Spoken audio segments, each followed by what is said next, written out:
তিনি তার এই বক্তব্য অবিলম্বে প্রত্যাহার করবেন, সে আহত যোদ্ধা এবং শহীদ পরিবারদের কাছে ক্ষমা চাবেন। নির্বাচন কমিশন পক্ষপাতমূলক আচরণ করছে। সাপ্লাই হবে জাতীয় নাগরিক পার্টির মার্কা, প্রথম থেকেই প্রশ্ন তুলেছিলাম।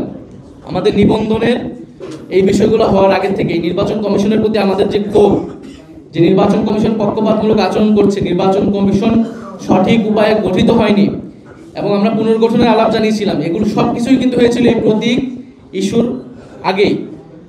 ফলে নির্বাচন কমিশনের সাথে আমাদের এই টানাপোড়েন কিন্তু আমাদের কেবল দলীয় বিষয় না, কারণ আমরা সন্দেহ প্রকাশ করছি, আমরা উদ্বেগ প্রকাশ করছি যে এই নির্বাচন কমিশন নিরপেক্ষভাবে একটি নির্বাচন পরিচালনা করার ইচ্ছা বা সক্ষমতা রাখে কিনা।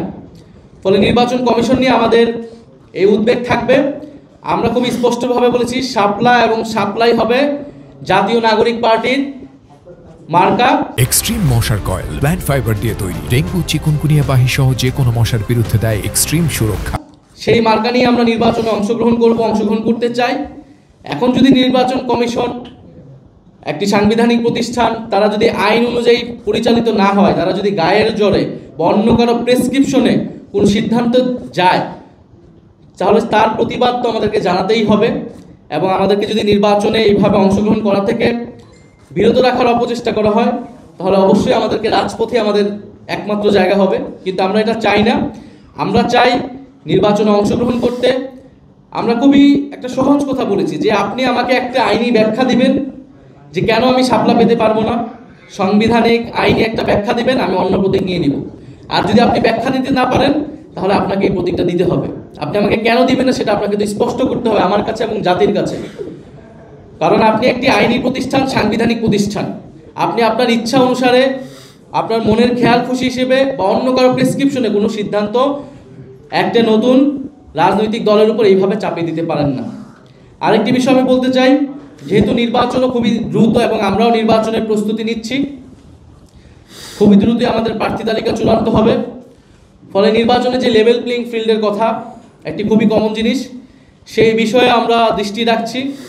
বিশেষত সরকারের জনপ্রশাসন মন্ত্রণালয় কিভাবে সিদ্ধান্ত নিচ্ছে, যেই জনপ্রশাসন কমিটি গঠিত হয়েছিল এই মন্ত্রণালয়কে একটা নজরদারি এবং সুষ্ঠুভাবে পরিচালনার জন্য, সেই কমিটি সঠিকভাবে কাজ করছে কিনা, কিভাবে এই নিয়োগগুলো হচ্ছে সেখানে কোনো পক্ষপাত হচ্ছে কিনা, মেধা যোগ্যতার ভিত্তিতে সেখানে নিয়োগ বা পদায়ন বা বদলিগুলো হচ্ছে কিনা, এই বিষয়ে আমাদের যথেষ্ট সন্দেহ তৈরি হচ্ছে।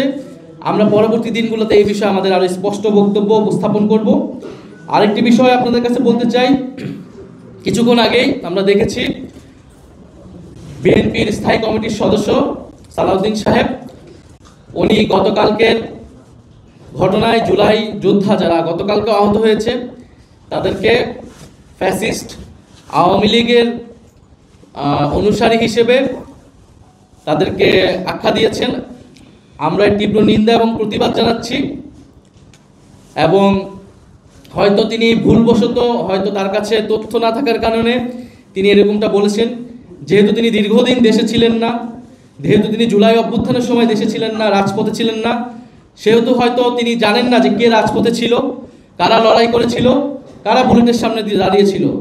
আতিকুল গাজী যার হাত কাটা গিয়েছে, তাকে যখন ফ্যাসিস্ট আওয়ামী লীগের দোসর বলা হয়, যখন শহীদ মীর মুগ্ধের বাবাকে ফ্যাসিস্ট আওয়ামী লীগের দোসর বলা হয়, শহীদ ইয়ামিনের বাবাকে ফ্যাসিস্ট আওয়ামী লীগের দোসর বলা হয়, তাদের যে কোনো দাবির জন্যই, দাবির প্রেক্ষিতে, সেটা আমাদের জন্য খুবই কষ্টের, খুবই বেদনাদায়ক। ফলে আমাদের আহ্বান থাকবে তিনি তার এই বক্তব্য অবিলম্বে প্রত্যাহার করবেন এবং সে আহত যোদ্ধা এবং শহীদ পরিবারদের কাছে ক্ষমা চাবেন এবং তাদের সাথে বসে জুলাই গণ অভ্যুত্থানের গল্পটা শুনবেন, ইতিহাসটা শুনবেন, কারা লড়াই করেছিল, কিভাবে লড়াই করেছিল, কিভাবে এই দেশ স্বাধীন হয়েছিল এবং আজকে আমরা এখানে কথা বলতে পারছি। ধন্যবাদ সবাই।